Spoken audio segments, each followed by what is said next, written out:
Alright guys, so if your Apple Watch is not automatically tracking your workout, I'm sure to fix it. So two things. First thing, go to settings. Scroll down to the bottom. Press on workout. So first under reminders, you have to make sure start workouts turned on. Same for end workout. So for me these were turned on, but it still wasn't working when I tried to automatically track a workout.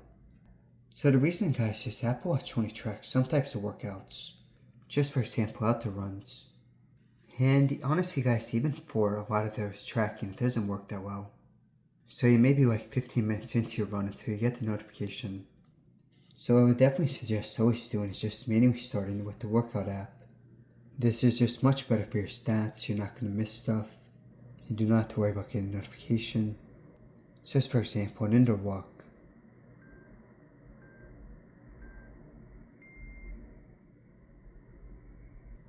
When you're done, swipe to the right, press send. Okay guys, thanks for watching.